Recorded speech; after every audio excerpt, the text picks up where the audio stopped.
Just when you thought Reading were turning a corner, they let you down once again. The Royals were 3-1 up with 11 minutes to go against an unbeaten Queen's Park Rangers side on Saturday afternoon before collapsing and conceding a 91st minute equaliser to draw 3-3 and leave them in the relegation zone.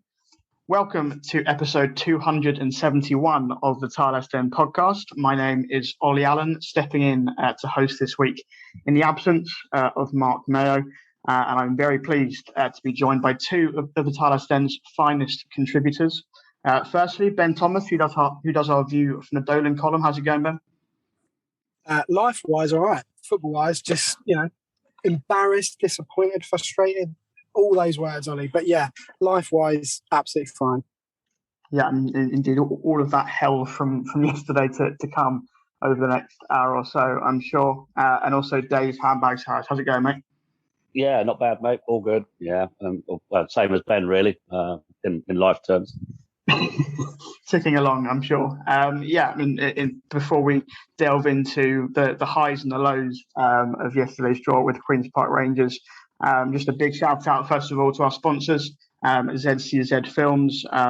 As ever, really much appreciated the support they give both the website and the podcast into their second season sponsoring us now. And as I say, it really is appreciated. So please do go and check out all the fantastic content that they produce. If you are an art lover, or even if you're not, I'm sure there'll be something up your street to watch. And likewise, everyone who supports us over on Patreon, that's patreon.com/the Tilehurst End.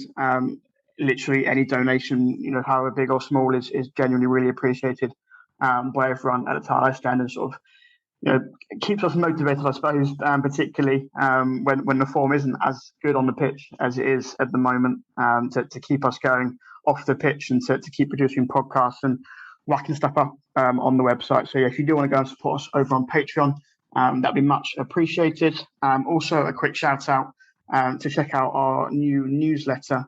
Steve Curtis, or you might know him as Royal Hoops on Twitter, has taken back the reins of our weekly newsletter. The second edition came out on Friday, I believe. You can sign up to that. Really easy. Just go over to our Twitter page. There's a link just underneath our bio. It's very, very easy to sign up to. Just whack your email address in, and you'll get all the latest content from the Tilehurst End straight into your email inboxes every Friday, so you don't miss a single article. Right. Let's get into it with the recap for Reading 3. Queen's Park Rangers 3. Come rain or shine, it's time to relive the latest match action with the recap. This podcast is sponsored by ZCZ Films, Reading's oldest ultras. Right, where on earth to start with this? As I say, it was a game of ups and downs, a roller coaster, really, as most Reading games have been this season. All of our games seem to be complete goal fests, really. On the basis that we do actually seem to be able to do actually seem capable of scoring quite a few goals, but crucially we also concede a hell of a lot at the other end as well. 3-3, a 6-goal thriller at the Mailbag Stadium. If you were a neutral in attendance, I'm sure you might have enjoyed it, but certainly for it would have been QPR fans who would have left the select Carlisle Stadium much happier than Reading fans. I mean, going into this one, both of you, Reading were on a run of 3 straight defeats in 21st position. QPR were 3rd in the table and still unbeaten. And having come out of it with a draw, it's that sort of all too familiar feeling of you probably would have taken the point at kickoff, particularly against, as I say, a QPR side who were unbeaten going into the game. But it's the manner of the draw. When you're 3-1 up with 11 minutes to go.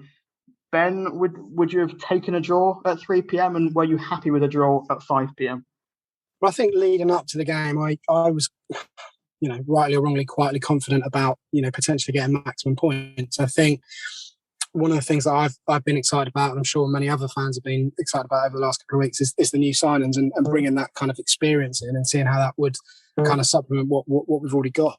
The most frustrating thing about me, or the most frustrating thing for me, was when none of those players were involved. And when I talk about that, I talk about Dan and Drinkwater being injured for whatever reason, which instantly set alarm bells ringing in my head, because I'm thinking, well, have we signed not one but two defective players potentially? So when I saw the team sheet, I would have 100% taken a draw. To then be into a league that potentially, people would argue that we didn't deserve 3-1. You have to see the game out, and I have to say, after the final whistle, I was absolutely furious. Probably the most cross I've been, because it doesn't matter who you're playing.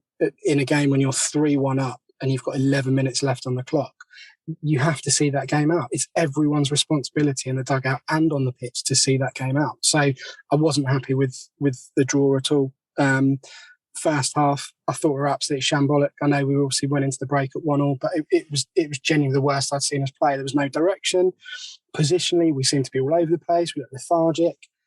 Great goal. The nice little ball in from Halilovic to Swift, and a superb finish. But if I'm completely honest, and it pains me to say it, we didn't deserve to be 1-1 at half time. We really didn't. So at the end of the game, I genuinely felt like we'd lost the game. And, moving forward now in terms of the games that we've got coming up, which we'll talk about later on, you have to say that we've got to go for maximum points, because we are in a really sticky situation now already early on in the season.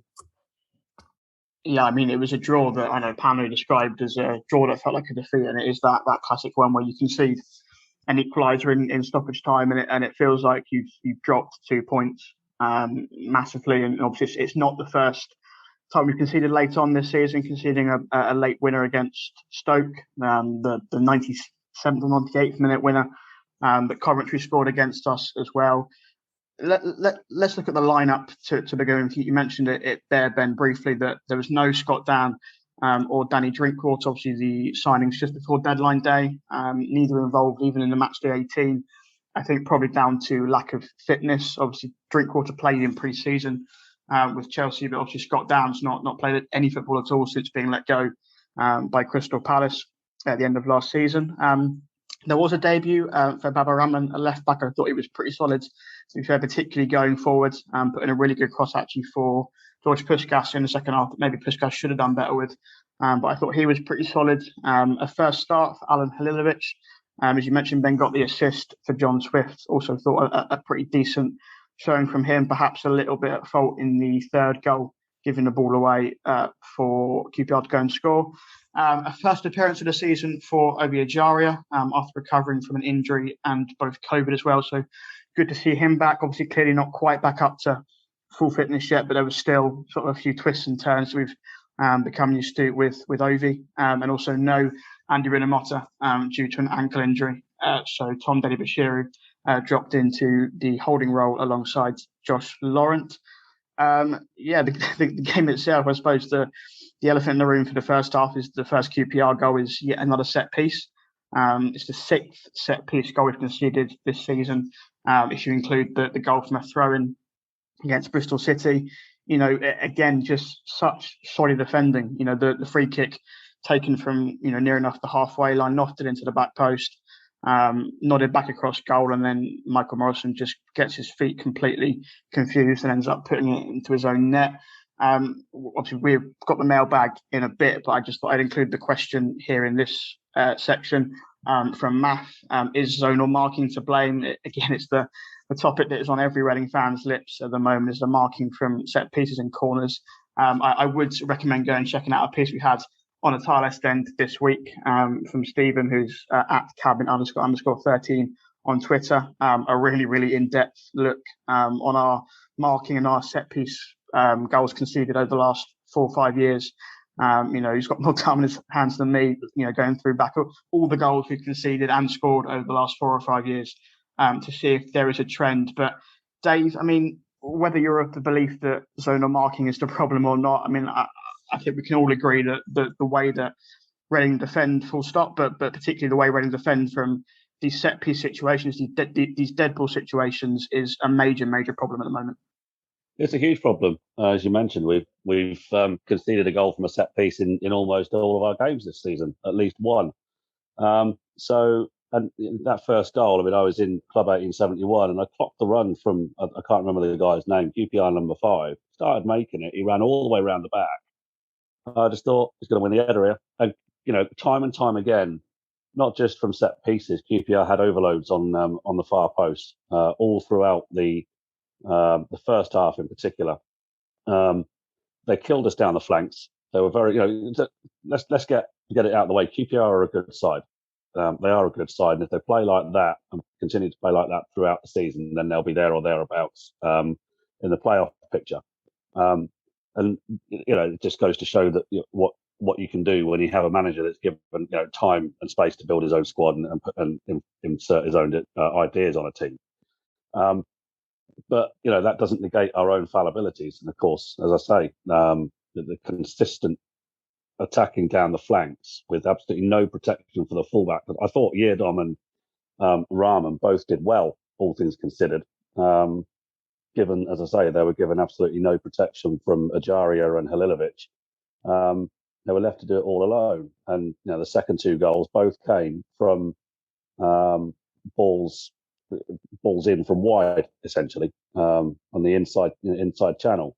And it was so frustrating to see, particularly when we're 3-1 up, to see a goal conceded with such so quickly, with what can only be described as a run down the wing and not doubling up on Albert Adoma, who incidentally was absolutely top notch when he came on. The game was made for him out wide, and no surprise that he came up with that assist. It was a lovely ball in. Don't get me wrong, but it's frustrating how we seem to just consistently sit too deep, particularly in the second half, inviting pressure. Exactly the same happened against Preston. We were lucky to come away with a win from that game in the end. We had to rely on Raphael. The same happened against Coventry, and conceding late winner there.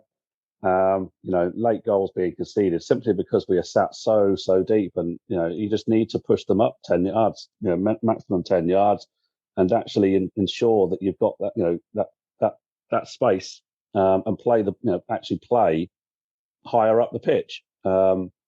Substitution didn't help. I'm sure that we'll come to that in more detail. Taking off your only striker, and even my 7-year-old who was there said, "How are we going to score goals if we haven't got a striker on the pitch?" I mean, it's just there's so much to dissect from this game, and it's so frustrating.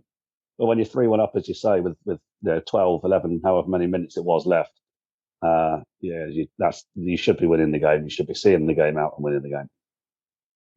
Yeah, I mean, as you say, there is so much to dissect and so many problems, I suppose, when, for those final 12 minutes, you say the late goals, the defending, the substitution, and we will get into that, I can guarantee you. But I think it is worth mentioning, I suppose, at least the good things that Reading did to get themselves into that position in the first place. Obviously, equalising midway through the first half through John Swift. Great ball from Alan Halilovic, as you say, Ben. Probably it did feel pretty undeserved after sitting at 1-1 at half time.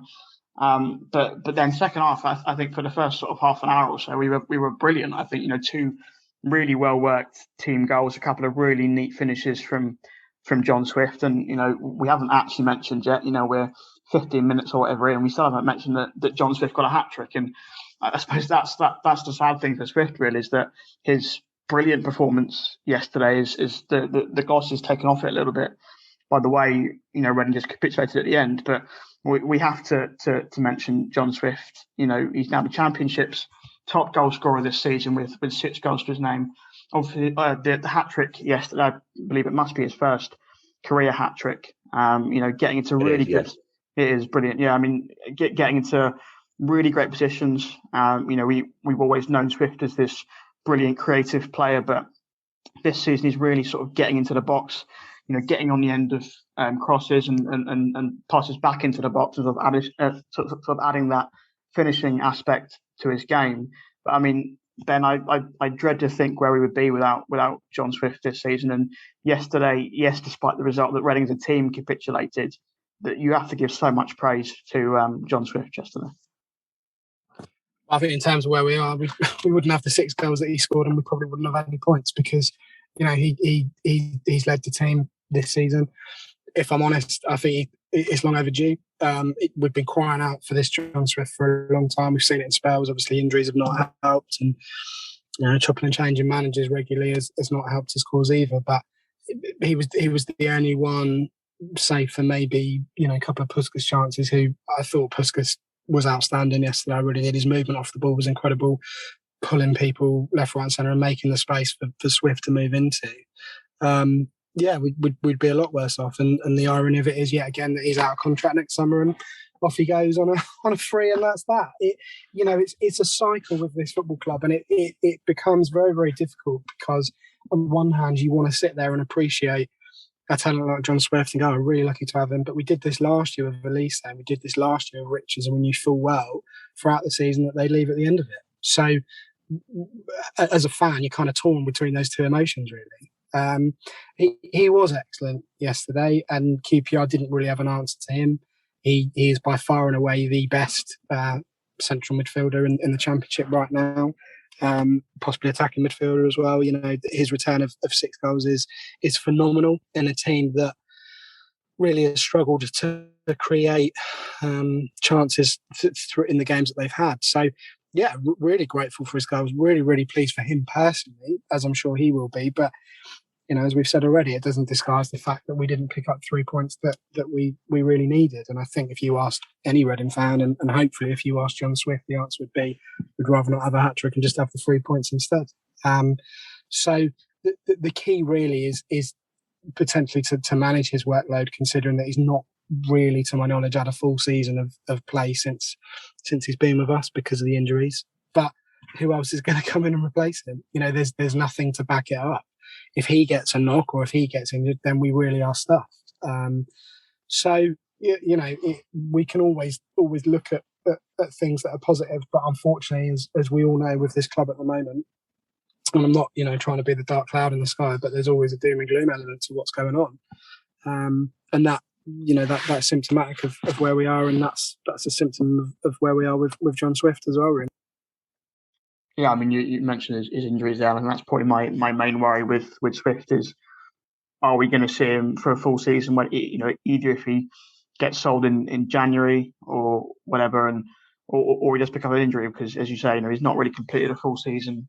I don't think in about 3 or 4 years, and his consistency has always been an issue in the past. Obviously, he started this season like a house on fire, and I just pray he can keep it up, because at the moment he's one of the very few good things coming out of Reading Football Club. You also mentioned George Puskas there. We'll get onto that now. His substitution is almost a game-changing moment, really. He was on the pitch for QPR's second goal, so obviously John Swift made it 3-1 on 77 minutes. And then within 2 minutes, Andre Gray, the substitute, scored on his debut for QPR. The age-old adage of you're most vulnerable when you've just scored, and Reading very much proved that to be the case and made it 3-2. Yeah, and then this just bizarre substitution from Veljko Paunovic, taking off George Puskas and bringing Tom Holmes on. First of all, you mentioned it there, Ben, but Dave, what did you think of George Puskas's performance yesterday? Sorry, I think for me it was probably one of his best showings of the season. He looked enthusiastic. He actually got some decent service for once. He had a couple of decent chances that maybe should have done better with, but it didn't seem the right decision to take him off yesterday with 10 minutes to go, when he might have been better off sticking him and try and getting that fourth goal and seeing the game out. Yeah, I I thought his performance was decent. He's, for me, it's make or break for him. So he's got to start producing the goods. And he was decent yesterday. He could say he put himself about quite well, and got into some really good positions. And like you say, his movement just created the space and took defenders away for John Swift to just drift into. I think, as ever with him, finishing and decision making really needs work. There was a couple of instances in the first half, one where he shot when from a very narrow angle when he should have been laying it back for one of the players coming in from the edge of the area, one of whom was certain John Swift, and a couple of other attempts. Certainly the header you mentioned a minute after they've got their second. I'm sorry, he's got to score. He's simply got to score, or at least you got to make the keeper work at the very least, and he's put it wide, and it's it's cost us in the end, really. That header, unfortunately, because we didn't create a chance again after that. The substitution, as I mentioned, was just bizarre. And I remember going to the night with Steve Coppell of the Reading Former Players Association 18 months ago. And Steve Coppell is a man, obviously, I'd have his babies if I was physically able to. He said we talked about, or he spoke about a back five or a back three, and he simply said you play where the players are. He was never a fan of a back three because you tend to play where your players are, and if you've got 3 or 5 defenders, you're going to be ended up playing there. So he always liked a forward 2 or a forward 1 if he was playing a midfield 5. And lo and behold, it intensified almost the tendency to sit back. I never understand why you change the formation. Certainly in that situation, you need to stop the ball at source. You don't need to, you don't stop it when the ball's coming in, because that's the dangerous situation. And bringing on Tom Holmes, absolutely no disrespect to him. I thought it was because he didn't really do anything wrong, but it was very difficult really to understand why he was being brought on when we probably needed, freshening up in the midfield, because Josh Laurent had got through a lot of work. I thought Dele Bashiru was okay, but I think we can safely say from that performance that he's not a midfield, a double pivot in midfield. He should be, a lot higher up the pitch, really. So Josh Laurent was getting through a lot of work, really to sort out to block out the defensive side, and they, needless to say, QPR found their way through on a number of occasions. It was one of those frustrations for me that Rindham Hotter was injured, but Danny Drinkwater as well, who hasn't even played a minute in a Reading shirt. Scott Dan as well. It's intensely frustrating, really. Just sat here talking about it. Well, Veljko Paunovic did say post-match in hindsight that it was poor judgment was the Holmes substitution. He also said that he would have made different subs if he had wingers available, which was equally bizarre because he had Junior Hoylett on the bench. I'm willing to give Paunovic probably more time than most supporters are, but he's not helping himself with these comments he makes post-match, and I think it just infuriates fans more when he comes out with things like this. And yeah, as you say, Tom Holmes came on, Reading sat back, invited the pressure onto them.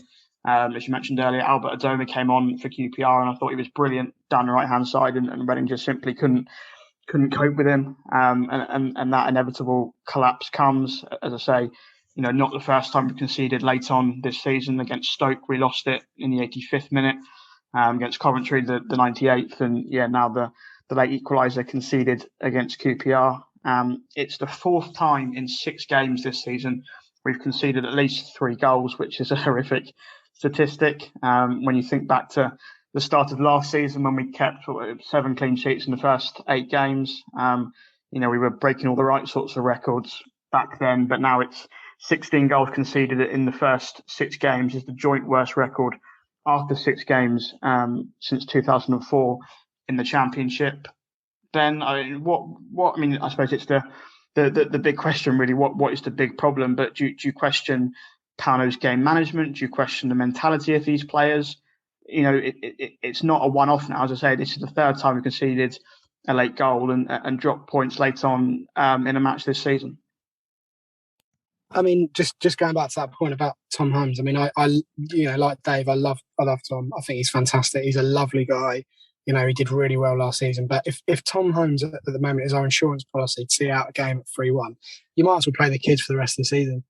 Generally, you might as well just stick them all in, because we're not going to achieve anything doing that at all. And that was proved yesterday.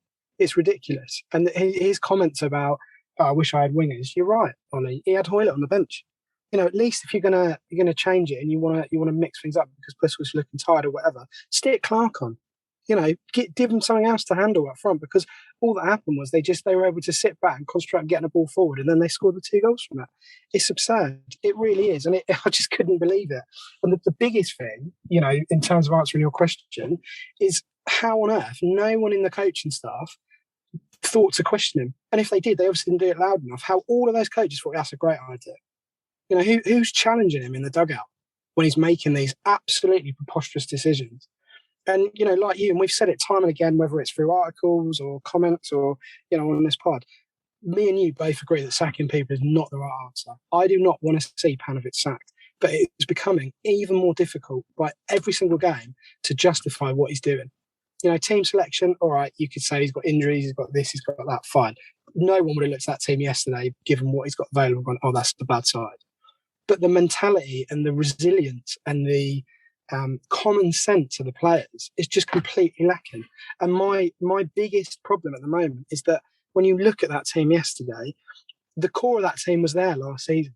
They were doing it week in, week out at this time last season at the start, you know, breaking records, as you say, for the right reasons. So what's happened? Generally, what's happened to that core of players for them to switch off so horrifically to keep throwing away games? And you could look at it and go, yeah, QPR, great side, you know, blah, blah, blah, unbeaten, whatever. But as you said, this is not the first time this has happened. And this is where people lose their rag as paying fans and people that love the club, because you can't justify it. You cannot keep going through the league games as we are, literally throwing points away. You know, we should be looking at Tuesday and thinking, licking our lips, right, John Swift's day, Huska's get on the score sheet, let's go and enjoy the football.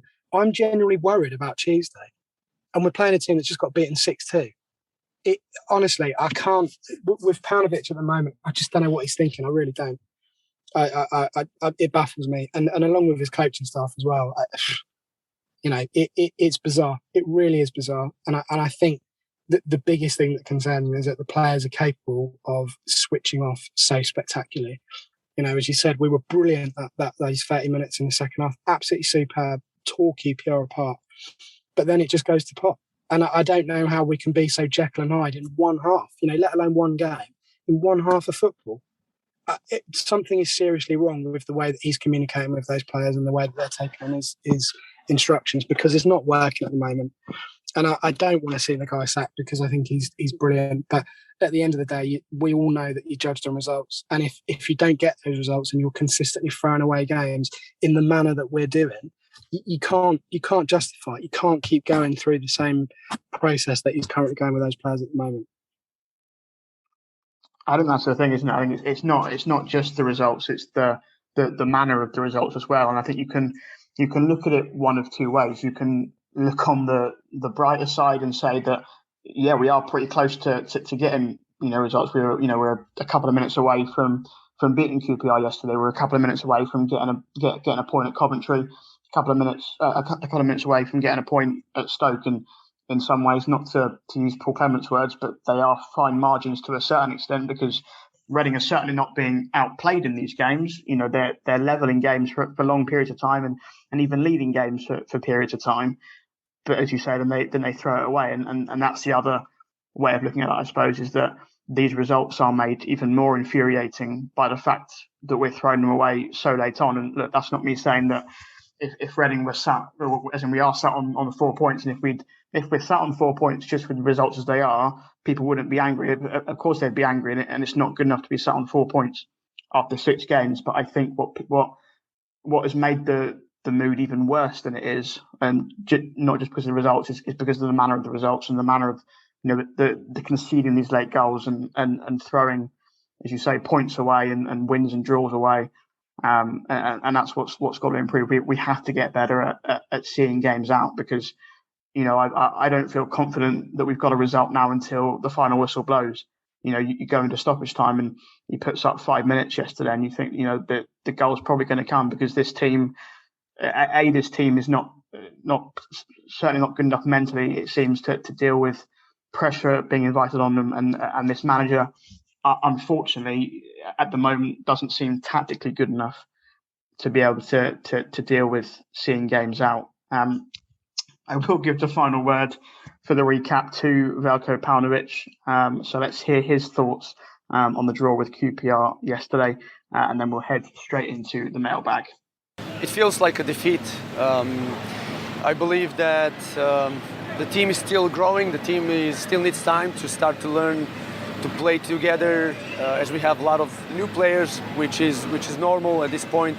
this couple of days for some of them, learning to play and learning the teammates and still needing to get in shape. I think that's the process we're going to go through, and we will have games like this where first half we didn't play well at all, but we managed in the second half to play against a very good team who's in a better form right now than us. Still, we managed to be on the verge of winning 3 points. Unfortunately, I think again conceding 3 goals, it's a must fix and must address thing. It's a priority, and priority and urgency for our team. Still scoring a lot of goals, but conceding is, and we have to just stop the bleeding. Be loud and be proud and back the boys and make some noise. Come on, you Rs! Shout out to this week's podcast sponsor, ZCZ Films, showing that age is no barrier to being a hula hoop. Right, mailbag time then. We'll start with some positives. I did have a point to mention some positives in the recap, but I thought I'd transfer it into the mailbag. Andy Taylor says a decent result against a good QPR side, but bad to throw that lead away. I think we've all quite comprehensively agreed with you there, Andy.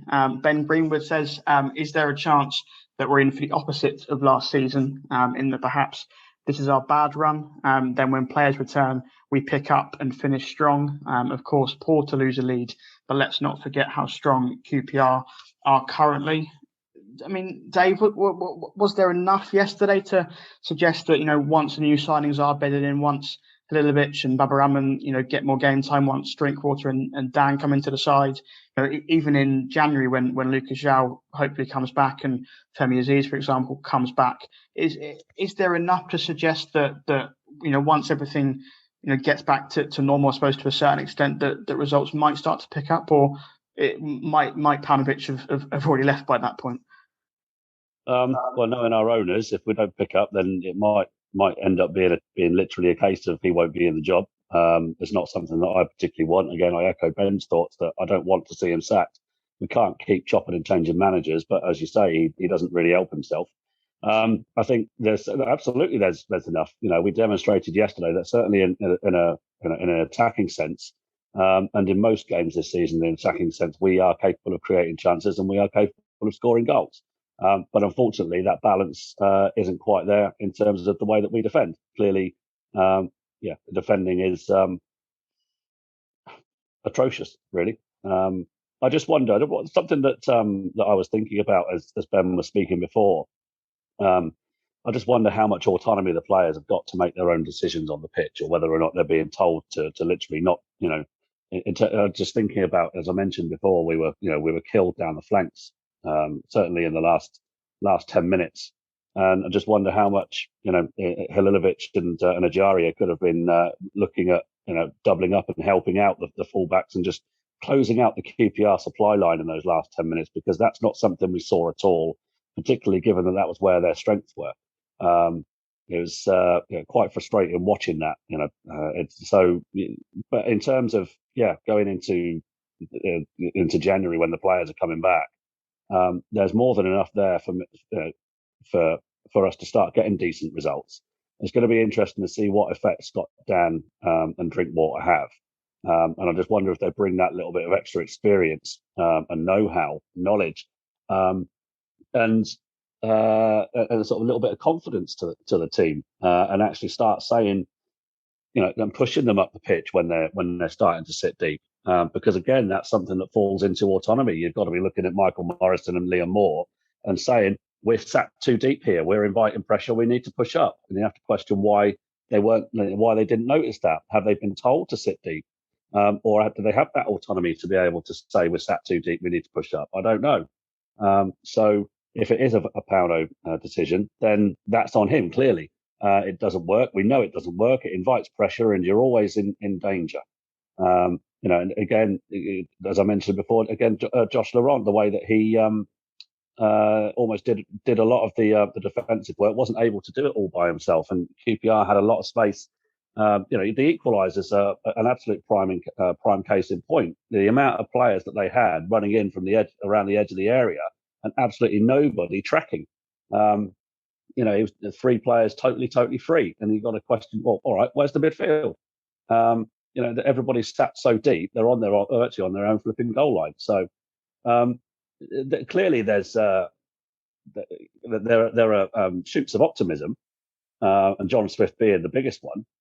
But that defence really, really, really needs to get sorted out sooner rather than later. Otherwise, we're going to be in deep trouble. A team that concedes lots of goals does not tend to be confident, does not tend to carry with it a great degree of confidence. And the less confidence we have, the less likely we are to climb up the table that we really desperately need. Well, we've had a question actually on the defence from Simon C, who says, "Captain obvious, but the defence needs a shake-up. None of them are bad players, but change is needed to get out of this rut. It doesn't have to be permanent." Ben, would you make any changes to the back line on Tuesday? Obviously, we don't know if Scott Down will be available yet. Lacking match fitness to play on Saturday. It's quite a quick turnaround, so I don't know whether he'll be available on Tuesday. Obviously, Tom Holmes came off the bench. He might possibly start. Michael Morrison had another relatively poor performance, I felt, yesterday. Sim gave him a 4 in the player ratings. Obviously it's bad defending for his own goal to begin with, and then he's sort of quite out of position for the other 2, and that's not the first time it's happened this season. I think of that 4th goal that Huddersfield scored 2 weeks ago, and he was woefully out of position for that one as well. What changes? I mean, that there's an awful lot that Pauno can do sort of personnel wise, but would you make any changes to that backline Tuesday? I mean, if Dan's available, he goes straight into the side for me. And I would like to see Holmes in there purely for the reason that, I mean, I'm huge, we said time again, massive Michael Morrison fan, superb last year, royal talisman for us. What I find quite baffling, and I would imagine that if Dan had been fit, I don't think Moore would have started, because there was always talk about, we've got these 2 weeks, it's going to be a mini pre-season. Moore wasn't there.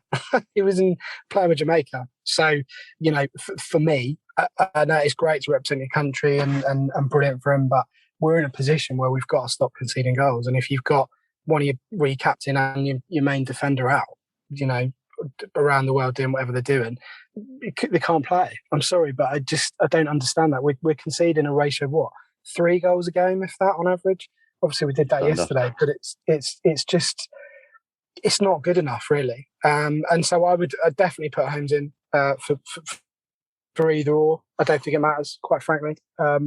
If Dan's in, then he goes in as well. I'd be tempted to leave Yeardon where he is. I didn't think he was great yesterday at all, position-wise. I thought he got beat far too many times. I thought Roman was good for a debut. I felt quite sorry for him, really, because on a home debut you don't want to be conceding 3 goals, really, but I don't to recall him being at fault for those. So yeah, and obviously the other question is the goalkeeper. Could the goalkeeper have done better with any of those goals? Obviously made a superb save on the 3rd goal. That first shot came in, absolutely stunning save. But could he have done better for the first goal? Has he been good enough this season? Is it now time to be looking to Southwood to say, look, you have a go? I don't know. But certainly the 2 centre backs need serious thought and consideration. And as you said, it comes down to availability. But I would be hoping that at least one of them are changed for Tuesday night. Yeah, and it all comes down, though, for me, it's not necessarily just personnel. Yes, they've made individual errors, but you've got to take into account the way they're being told to set up, the way they're being told to play. Are they being set up for a fall? And we obviously don't know that what's being told, what's being done on the training ground. But yes, clearly it might work with different personnel. Absolutely, it might do. So if you're conceding goals, something's got to change. And if you're not going to change your setup, then change the players. And if Scott Dan is available and Tom Holmes you think is good enough to see a game out, then why is he not good enough to actually start a game and see the whole game through?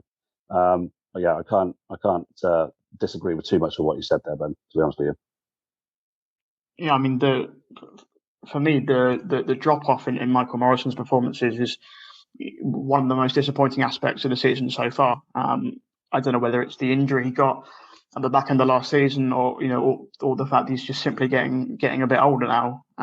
But he was colossal last season. He was brilliant. He was my player of the season last year, Michael Morrison. But he looks a shadow of his former self in his first 5 games, and I really hope that the Michael Morrison of last season comes back, and I think that could be crucial potentially in turning any form around. David Monday says, this is going over to off the field issues now. David Monday says, there were clearly a lot of QPR fans in the Reading stands yesterday, not just a large group in the front corner of the West stand that got moved in the first half. He says, I was in the family enclosure and we had QPR fans behind us. Although generally not a problem, their celebration when they equalised led to some arguments and my daughter in tears. Could or should the club have done more to ensure they weren't selling to away fans, or is this inevitable when the away end sold out so quickly and Reading needed the cash?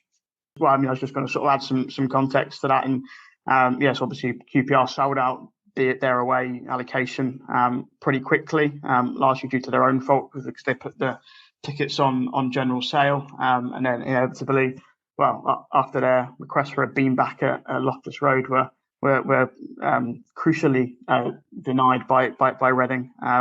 The supporters did decide to buy tickets in the home end, as David says, a majority in the West stand next to the away supporters.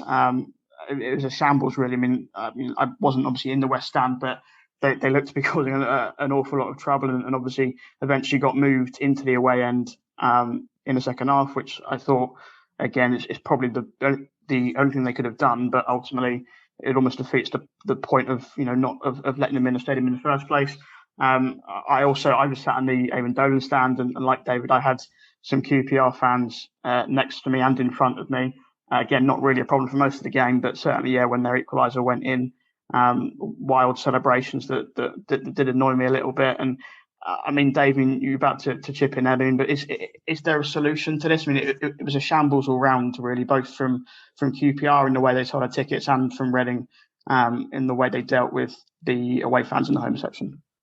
Yeah. I've got no issue with the way that Reading conducted themselves in the build up to the game. They gave QPR the maximum allocation. QPR's screw up with selling the tickets the way they did. They've completely underestimated their demand. But the moment, I think the Reading Football Club have got to learn a lesson here. The moment that a club has that level of demand, an opposition club has that level of demand, they need to lock home ticket sales down. Now, funnily enough, to my knowledge, there were no away fans in Club 1871 yesterday. And the simple reason for that is that nobody can purchase a ticket in there unless you're a member and you have a prior purchasing history at Reading Football Club. And that's not just for a specific club. So, for example, a QPR fan could not have a Reading membership and just have a history of buying tickets for QPR games at the Medeski, as it was. So the club can do that, and they should have done that as soon as tickets were clearly on high demand at QPR. But they obviously didn't. QPR fans, clearly a lot of QPR fans got tickets in the home ends. And the way that they dealt with them, I thought was pretty shoddy. Now, they basically shepherded them into the away end, as you said. Well, that kind of says how many seats were actually left available in the away end in the first place.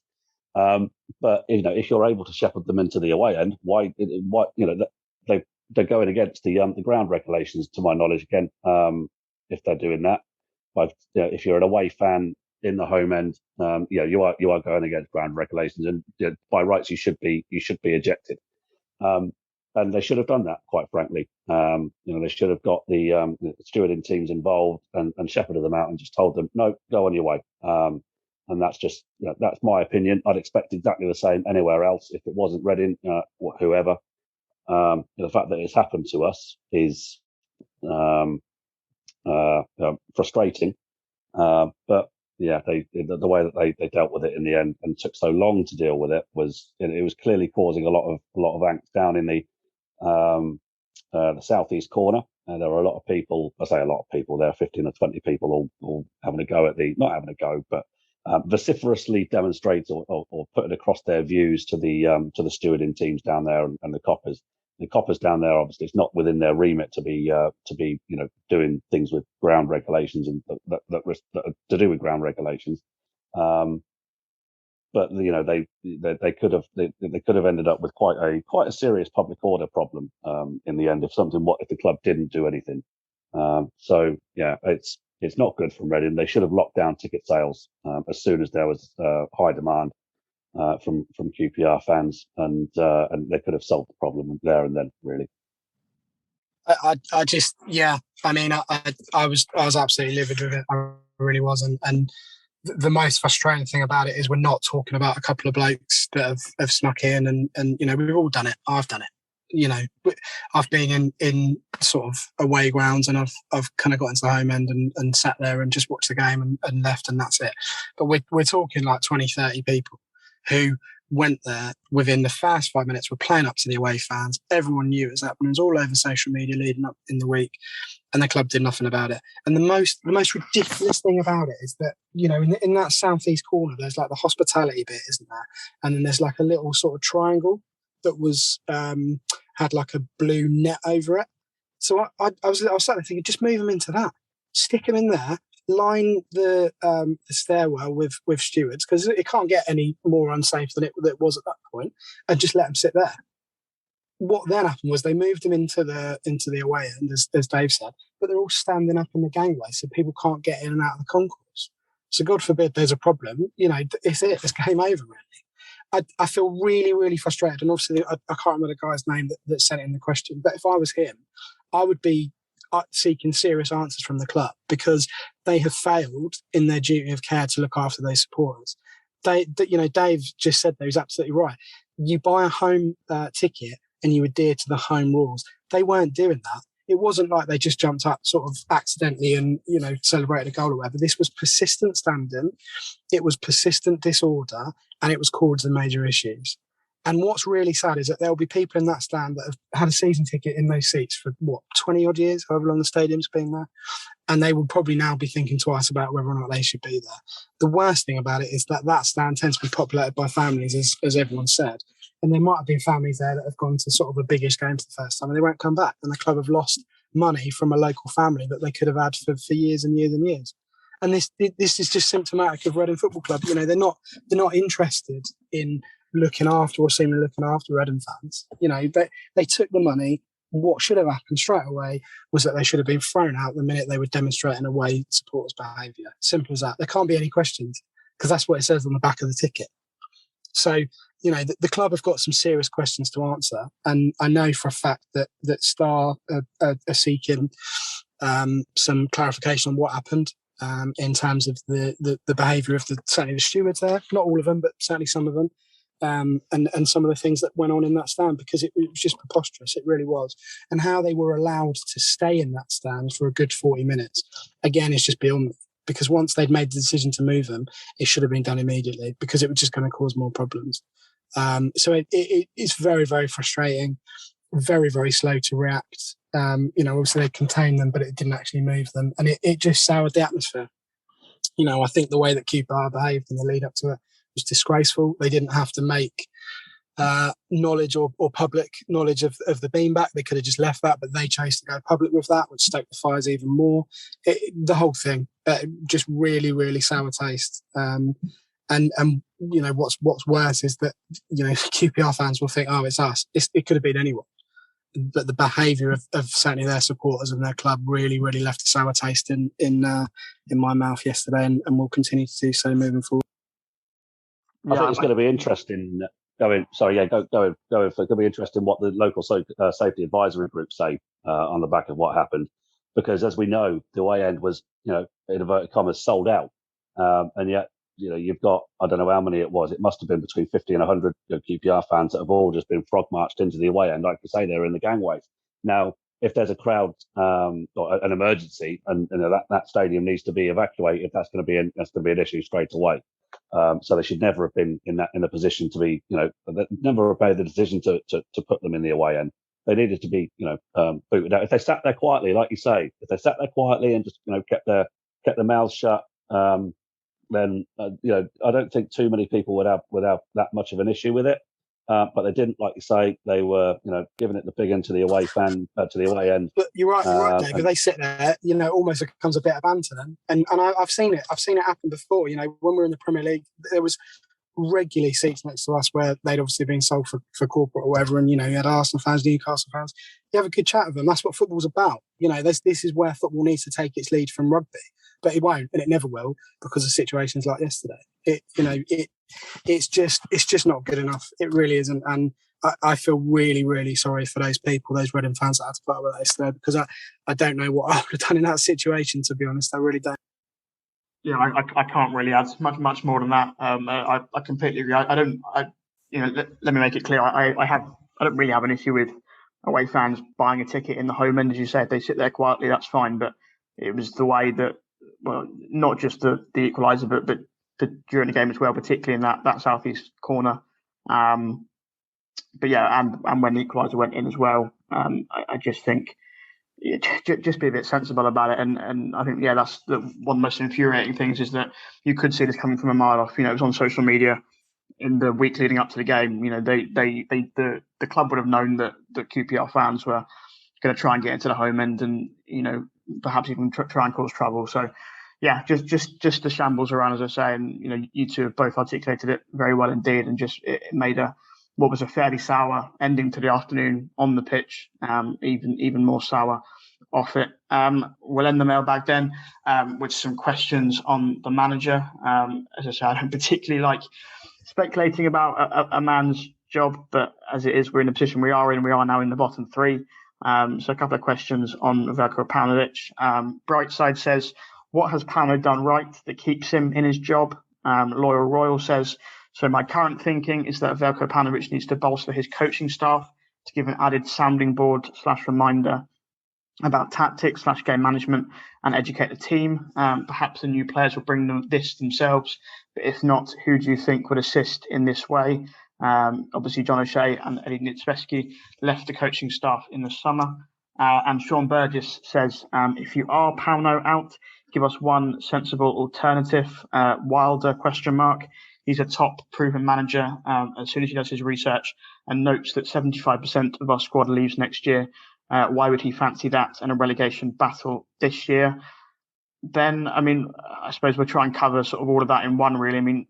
At the moment, what is keeping, we've been pretty downbeat, I would say, and very rightfully and fairly so, I would say, on Veljko Paunovic. But what is Pauno doing at the moment that keeps him in this job? And I suppose, who would you perhaps bring in to help him? And I suppose if he does go, as I say, I don't particularly want to be speculating on potential replacements because he's still in the job.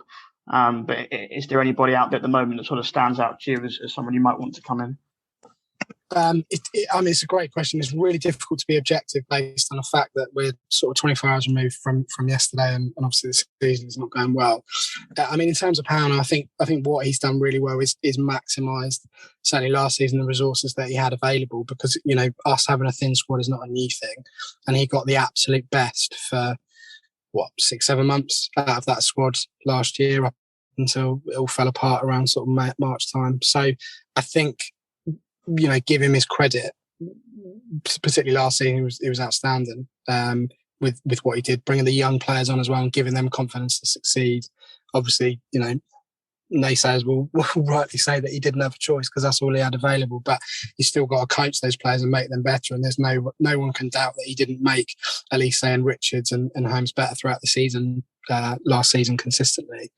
In terms of this season, that I think he still has a lot of sympathy from Reading fans because of the situation. And he, up until recently, he's not particularly complained about that. Whereas, other previous managers that we would have had probably would have, worse walked out the job. So in terms of keeping him in, there is kind of shreds of positivity from him still there, but he just has to be better, I suppose, at explaining his decisions and justifying the decisions that he makes, really.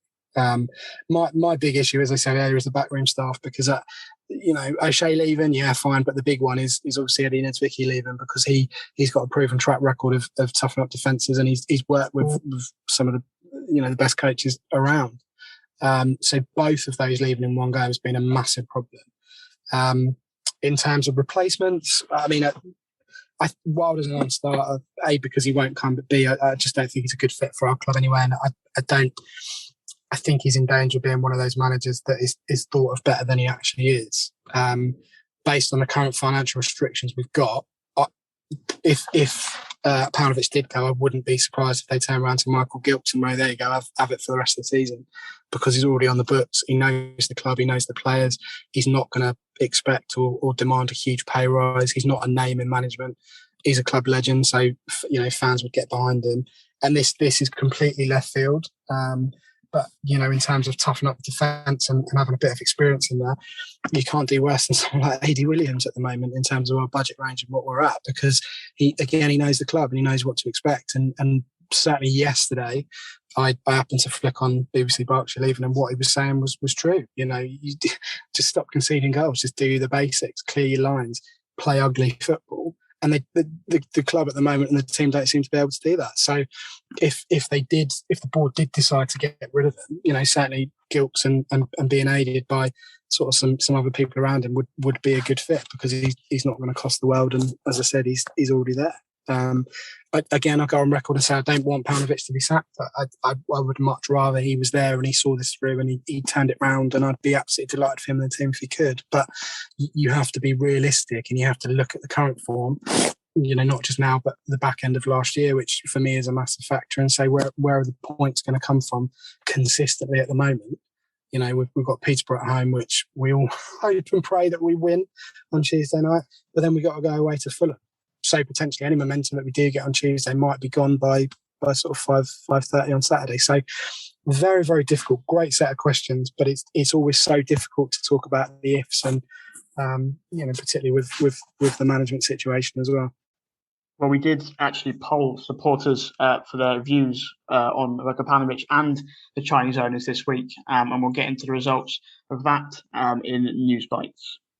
Keep up to date with all things Reading FC. Follow the Tilehurst End on Facebook and Twitter.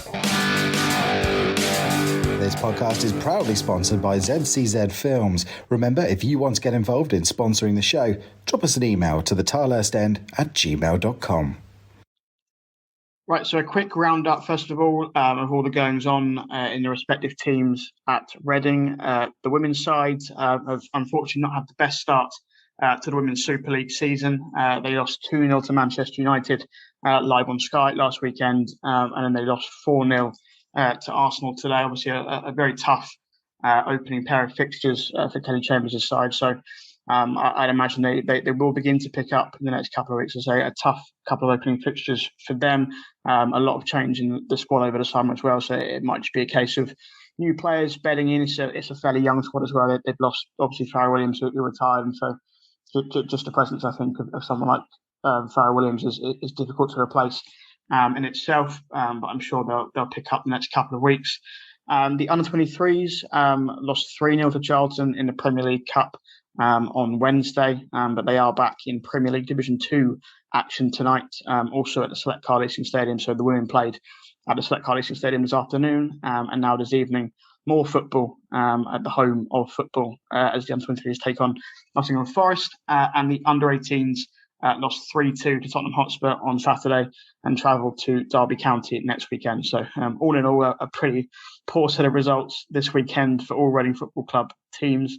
A bit of positive news. Fulham away next weekend is sold out. Always a great away day. Very much looking forward to going. Always a great day out. I don't know whether there's been questions after whether there could be a beanback at the Select Car Leasing Stadium. I suppose we'll have to wait and see. And as I say, approval ratings, as I say, we hold these every sort of couple of months, every 3-4 months, just for you to vote. Give both the manager and the owners a score out of 5 on sort of how you feel they're doing at this moment in time. Veljko Paunovic came out at 2.63 out of 5, which is down from the 3.59 he averaged out of 5 in May. That's his lowest ever score as manager. I think he's been polled 4 or 5 times. Unsurprisingly, that is the lowest he's had in his year in charge. It's the lowest any Reading manager has polled at since Paul Clement got 1.9 in October 2018. We all know what happened after that. And the owners also fared similarly badly. They got 2.29 out of 5, which is down from 3.35 out of 5 in May. And that is the owners' lowest ever score when they've been polled since they joined in 2017. Dave, thoughts on those scores? Are they about right? Yeah, I think so. Yeah, pretty much. No surprise that Pauno's rating has gone down, but the owners, it's the way that they financially manage the club and the contract situation with a lot of the players. It can only be a fairly low score. They're getting sort of half marks. I mean, you can't criticise the fact that they haven't put money into the club on the infrastructure side, the training ground and whatnot. But yeah, it's the playing side that really is the bugbear, and ultimately, the success of the football club is intrinsically linked to the 11 players on the pitch and the first team squad, and the way that they've managed that has not been great. Yeah, I mean, it is worth mentioning just from our approval ratings in the past, once a manager dips below a score out of 3 out of 5, they generally don't tend to return. Steve Clark, Jaap Stam, Paul Clement and Jose Gomez have never recovered once their approval rating has dipped below 3 out of 5. The owners, there's probably more hope. Obviously, there's a lot less chance that the owners are going to leave than the manager will. But the owners have come back from low scores before. They got 2.45 in September 2018 before rising to their highest ever total score of 4.15 little over a year later. We'll probably poll the owners and the manager, whether it's Veljko Paunovic or somebody else, probably around Christmas, New Year time, and see whether those scores have gone up or whether the decline sadly continues. But hopefully, in the short term, it's positive thoughts going into Tuesday night's game against Peterborough, and we'll look ahead to that now in the big match preview. Be loud and be proud and back the boys and make some noise. Come on, you Rs! Shout out to this week's podcast sponsor, ZCZ Films, showing that age is no barrier to being a hula hoop. Yep, so it's Peterborough at home on Tuesday night at the Select Car Racing Stadium at 8 p.m. kickoff, and then Fulham away. Very tough trip to Craven Cottage at the weekend. Focusing on Peterborough first of all, Ben, newly promoted side, obviously second in League One last season, their first season in the Championship, I think since 2012-13. I believe, if David can correct me here, but Cardiff have won 2-1 against Nottingham Forest, which means that Forest stay brilliant stuff. So Forest stay bottom on 24th, Peterborough then Forest on 1 point. 1 point on 24th. Peterborough in 23rd on 4 points, and then we're also 22nd on 4 points with a better goal difference, largely because we've actually managed to score goals as well as conceding. Because Peterborough are the next worst defensive side with 14 goals conceded this season. We conceded 16. They've got no clean sheets this campaign. They've scored 6 goals in total. I think we've got 10. I think. They were hammered 6-2 by Sheffield United on Saturday.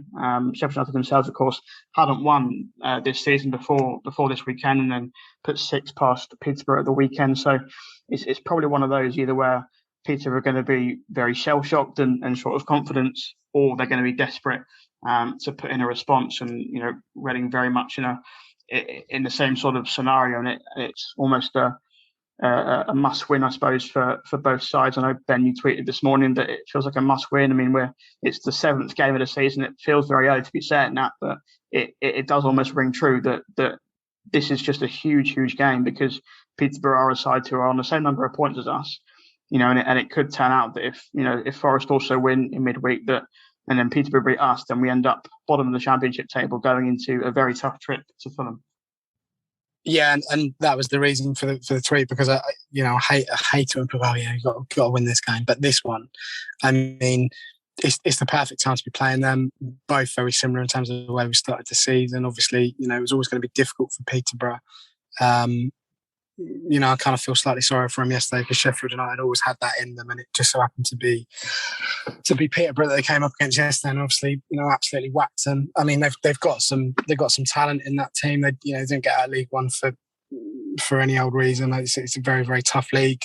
Some might argue it's probably tougher than the Championship in some respects, but they were very, very good last year. Obviously got Jack Marriott, who's a player that I like a lot. Goalkeeper who is, I forgot his name, Pim. he was quite good last season as well. So there's a lot of expectation on us for this game. And I think the reason that I'm saying it's a must win is not only because we need the points Tuesday, but the run of games that we've got. Obviously we've got Fulham away. I believe we've got Derby away sort of midweek after, and then obviously we're back to Middlesbrough. Or is it Derby after Middlesbrough? It's Middlesbrough first, then Derby, and then Palace, I think, yeah. So, I mean, that's not a good run of games, really, if we're short on confidence and short on points. So I would expect us to score, but yeah, to be on that, I don't know. I really don't know. I just hope that we win and we get some points on the board and can start building some momentum. As to what you said, is going to be a very difficult game going back to Fulham. Obviously, they lost yesterday as well, so they'll be looking to bounce back sort of successively and go from there. But you just have to hope that these players that we've got injured are coming back and available. And Paolo's got a bit more of a headache from the team selection. Yeah, I mean, based off Reading's record of season, as I say, there's been goal fests in most of our games. There probably will be goals judged off Peterborough's also poor defence as well. Obviously, Johnson Clark-Harris scored 31 goals in League One last season, got his first in the Championship at the weekend from the penalty spot on Saturday. So hopefully he's not got a feel for it now. I mean, Dave, if the worst case scenario does happen, and as I say, we're talking ifs, buts, and maybes here, but we lose Tuesday, and then as Ben says, Fulham did lose for the first time this season against Blackpool at the weekend, but it is then tricky to see. I'd imagine confidence will be shot if we lose on Tuesday. It's very tricky to see A, how Veljko Paunovic comes back from it, and B, sort of just where that next win comes from. Yeah, exactly. But that's the Championship. You've got to deal with it. The games, let's coin a cliche here. The games come thick and fast. And that's quite another cliche. There are no easy games. You've got to play each team twice. And, Peterborough are obviously in the division on merit. And, they'll be, let's be brutally honest, they'll be looking at this fixture thinking this is something that, this is a game that we can, or they can win. They'll be looking at the fact that we've just spaffed a 3-1 lead, a 2-goal lead in the last 10 minutes. They'll be looking at the fact that we concede a hell of a lot of goals, and Darren Ferguson's teams do tend to attack well. They're very, very tricky to play against. So they'll be looking at it in exactly the same sort of light as we are at them. Is they've got to win it, otherwise they'll be thinking if we don't win at Reading, then when are we going to get that win? Going in, you've got to win it, and you've got to win it convincingly. I think there's no two questions asked. There's going into that Fulham game without any confidence is looking at a daunting prospect. It is what it is. Though you've got to play the games and hopefully come out the other end with points to show for it. It's whatever. It doesn't matter. Ultimately, it doesn't matter how you go into that Fulham game. It's going to be difficult. They have probably the best squad in the division. I'm not convinced by their manager. It's going to be interesting to see how he does on the classic Saturday Tuesday run in the Championship. He's never worked at that level before, as did Marco Silva. No. But at the same time, they still show that that they've got decent quality. Clearly, that their squad is what it is. It's absolutely packed full of talent, and it's a daunting prospect if we don't get anything from Peterborough. Yeah, I mean, I think you hit the nail on the head, Dan. That Fulham side is just far too good for the division, really. And it was 2 years ago when they win the Championship and somehow didn't even get into the top two. They had to go through the playoffs. But just looking down their squad, obviously Mitrovic is the one that stands out. They signed Chalobah this summer. Anthony Knockaert is one of the Championship's best players over the last 10 years. Bobby Reid scores goals at this level. You can reel off their whole squad essentially, and it's far too good for this division, and fully expect them, no pun intended, to get promotion this season. prediction-wise, then we won't do Fulham for now. I don't think we obviously that will depend on, I suppose, the result on Tuesday night. But we will put some scores in the hat for Peterborough. I don't actually have the standings to hand. We'll have to wait till Mark gets back next week to find out where everybody is in the prediction league standings. I think I said a defeat, so I suppose I was proven wrong. In fact, we got a draw, but it does feel like a defeat from Saturday. But Ben, score prediction for Tuesday night against Peterborough. I've got to keep backing us because otherwise I'll never go to another game. So I'm going to say 2-1 to us. Dave? I think there's going to be goals. My instinct is saying 4-2 Reading. Yeah, no, I agree in the fact there are definitely goals in this game. It's almost certainly going to be 0-0 now. But yeah, I would. I'm also going to back perhaps blindly a Reading win. I will go 3-2 Reading win. Hopefully we end up on the right side of a 5-goal thriller for once. But yeah, that just about wraps up today's show. Then predictions all secured for Tuesday night. All three of us have predicted Reading wins, which again doesn't bode particularly well. But there we are. Yeah, Mark will be back next week to look back on the Fulham and Peterborough games. Hopefully with at least one win to talk about. Until then, thank you very much at home for listening to today's show. Ben, thank you very much for coming on. No problem at all. Cheers, Dave. Cheers, Ollie. Take care, everyone, and enjoy the games this week. Cheers, Ben. And Dave, thanks very much for coming on. Yeah, no worries. Likewise, Ben. Cheers. And yeah, everybody enjoy their week. All eyes on Tuesday night then as Reading hosts Peterborough United in the Championship. An 8 p.m. kickoff at the Select Car Leasing Stadium. A must-win for Veljko Paunovic. Surely it has to be. His job might even depend on it. Come on, you Rs.